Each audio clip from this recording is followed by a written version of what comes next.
One of the most widely used economic indicators is GDP per capita. It's used to compare wealth, standard of living, and basically show how rich a country is. But even though by its name, per capita, which means per person, the metric tells you very little about the people, the ordinary citizens, of how rich they are. And oftentimes, it's used by the news outlet or social media to mislead us into thinking that people are wealthier than they actually are. In the US, GDP per capita for 2024 was around $85,000, but the average salary across all states is only $62,000. So in this video, we'll be talking about why there's a gap between GDP per capita and salary, and also why the vast majority of people are earning much less than we might think. Imagine you work for a company that has hundreds of employees. Does the money generated from that company goes back to every single employee equally? Meaning, does everyone in the company, whether you're an executive or an entry-level employee, make the same income? Probably not. But it is something many of us wish for, unless you're an executive or a senior manager, of course. In the real world, companies generate revenue. They have to subtract costs and expenses. Then, the salary of employees and executives are paid out, which is significantly lower than how much companies make in terms of revenue. So you might ask, how does this relate to GDP per capita? Well, it's like you're an entry-level employee, making an entry-level income, but the company and people around you keep bragging about how much you make, how rich you are, while you can't even afford next week's groceries. And the people at the top, they will tell you how bad they have it, how little they make, when actually they are the highest income earners in the company. It's all a big fat lie. Let me explain. GDP per capita comes from dividing GDP or gross domestic products by the population of that country. GDP is basically the output of the economy, how much value the economy produces in dollars value. And there are three main ways of calculating: the income approach, production approach, and the expenditure approach, which all leads to the same answer. When you divide that number by the population, you get GDP per capita. You can think of it as if every single person in that country produced the same output to the economy, how much would that be? In other words, if economic output was spread amongst everyone, like firefighters, teachers, babies, retirees, CEOs, what number would that be? For the US, that number is about 85,000 for the year 2024. On the surface, it seems all Americans are living great, right? They are producing $85,000 worth of economic value. Surely they deserve a salary of $85,000 or higher, right? Not at all. In reality, the average salary in the US in 2024 is only about $62,000. Why does that happen? There's a difference between output and what you are paid. On a microeconomic level, if you create $100 worth of value to your company will for sure pay you less because they are incentivized to gain more profits, unless of course you work for the government, whose profit isn't the main goal. Then they might pay you more than the actual value you provide for them. But for the most part, companies are gonna pay you less than the value you provide for them.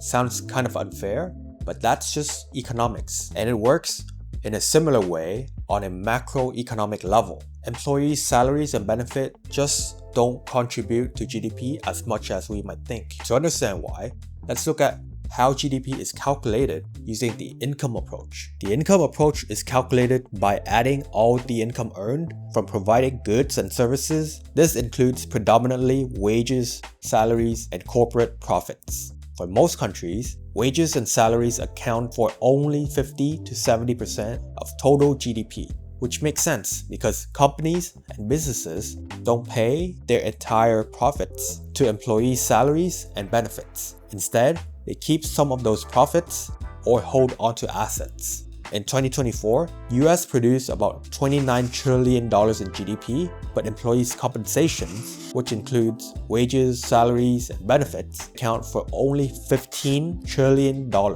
which is just above 51% in GDP. The rest being corporate profits, rental income, sales taxes, and accounting adjustments. But if you look closer at the formula, GDP per capita can be pretty crazy.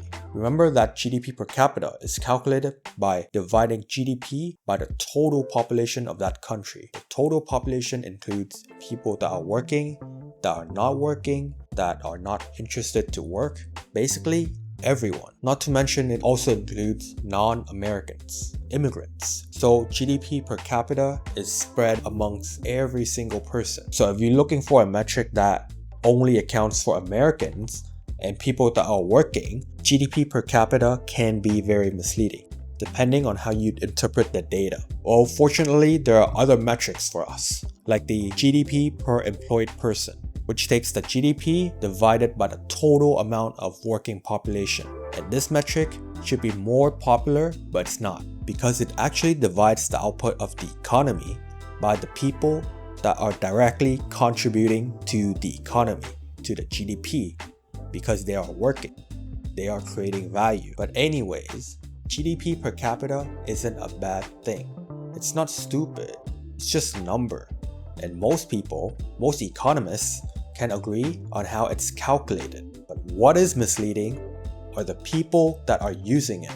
What's troublesome is the sheer amount of people, news outlets, social media content creators, celebrity figures that are using this data. They throw out some GDP per capita numbers and assume things that are very misleading or entirely wrong altogether, which is something we as content consumers have to be careful about. So the next time people talk about GDP per capita or any other metrics, you should take it with a grain of salt. Understand that just like any other data or statistics, it has weaknesses and strengths. So don't believe everything you see on the internet. Although there are many downsides to only using GDP per capita, it is still a very good economic indicator. It's good at generalizing the wealth of an economy, the health of an economy, and the general standard of living for many people in that country. Keyword being general. In economics, there's so much data available, different ways to calculate data and ways to interpret data, that we need to standardize the ways economic indicators are calculated and presented.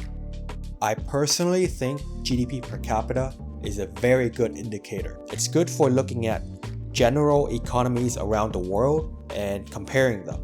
You can see which countries have high standard of living, which countries have a productive workforce, but it's just for generalizing and looking at surface level.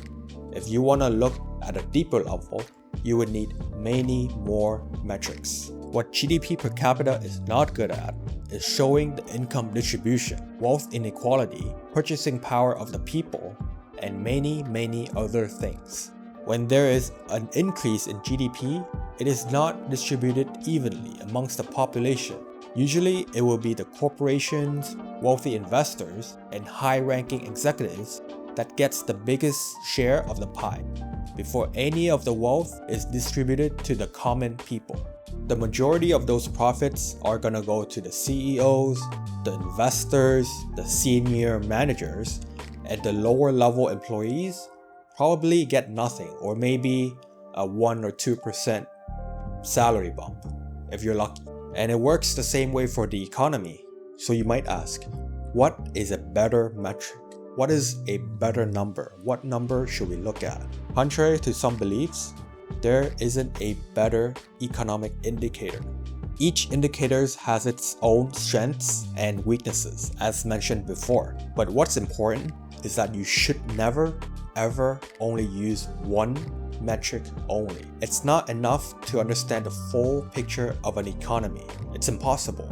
Instead, there are other useful metrics like inflation, GDP growth, workers' productivity, purchasing power parity, income per capita, Gini coefficient, unemployment rate, wage growth, and many more. When you combine those data, you will have a clearer picture of what's going on in the economy, how the economy is like, how it's doing, and maybe even how the future would be. So that's the end of this video. If you found the information useful or entertaining, please drop a like, as it's gonna help me so much, and subscribe if you want to see more of these contents. Thanks for watching and hope to see you again. Bye.